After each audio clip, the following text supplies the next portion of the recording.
പമ്പയിൽ തീർത്ഥാടകർ ഇങ്ങനെ കാത്തു നിൽക്കുകയാണ്.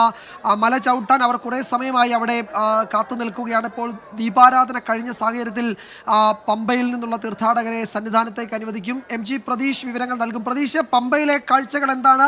അവിടെ നിന്ന് വലിയ കൂട്ടമായി തീർത്ഥാടകർ സന്നിധാനത്തേക്കുള്ള യാത്ര തുടങ്ങിയല്ലോ. ബുദ്ധിമുട്ടും പ്രയാസവും ഒന്നും ഇല്ലാതെ എല്ലാവർക്കും സന്നിധാനത്തേക്ക് വരാൻ പറ്റുന്ന സാഹചര്യമാണല്ലോ, അല്ലേ?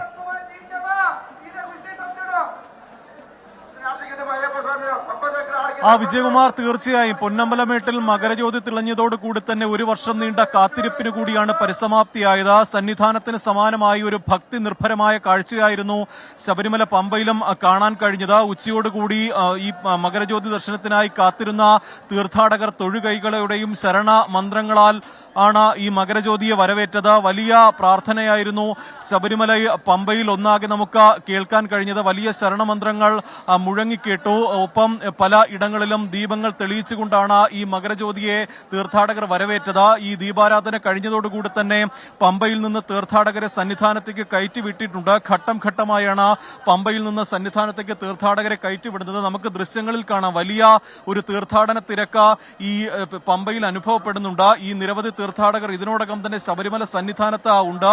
ഇവർ ഈ സന്നിധാനത്ത് നിന്ന് പമ്പയിലേക്ക് തിരികെ ഇറങ്ങുന്ന മുറയ്ക്കായിരിക്കും കൂടുതൽ തീർത്ഥാടകരെ പമ്പയിൽ നിന്ന് സന്നിധാനത്തേക്ക് കയറ്റിവിടുന്നത്. കൃത്യമായൊരു നിയന്ത്രണങ്ങൾ ഇന്ന് ഈ സന്നിധാനത്ത് നിന്ന് പമ്പയിലേക്ക് പോകുന്നതിനും പമ്പയിൽ നിന്ന് തിരികെ സന്നിധാനത്തേക്ക് അയ്യപ്പ ദർശനത്തിനായി പോകുന്നതിനും ഉണ്ടായിരിക്കും. നമുക്ക് ഈ ദൃശ്യങ്ങളിൽ കാണുന്നത് വലിയ ആവേശത്തോടുകൂടി ഭക്തി നിർഭരമായി അയ്യപ്പ ദർശനത്തിനായി സർവാഭരണ വിഭൂഷിതനായ അയ്യപ്പനെ കാണാനുള്ള ആ ഒരു ഓട്ടമാണ് നമുക്ക് ഈ ദൃശ്യങ്ങളിൽ കാണുന്നത്.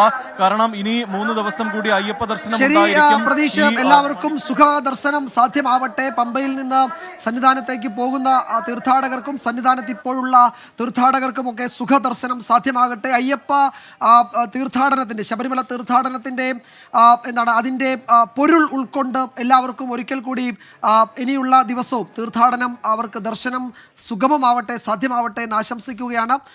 ഒരു നല്ല സമൂഹത്തെ, നല്ല മനുഷ്യരെ സൃഷ്ടിക്കുന്നതിന്, അവരെ വളർത്തുന്നതിനൊക്കെ വേണ്ടിയാണ് തീർത്ഥാടനങ്ങളൊക്കെ ക്രമീകരിച്ചിരിക്കുന്നത്. അതിൻ്റെ ആചാരമൊക്കെ അതേ മട്ടിൽ തന്നെയാണ് ക്രമീകരിച്ചിരിക്കുന്നത്.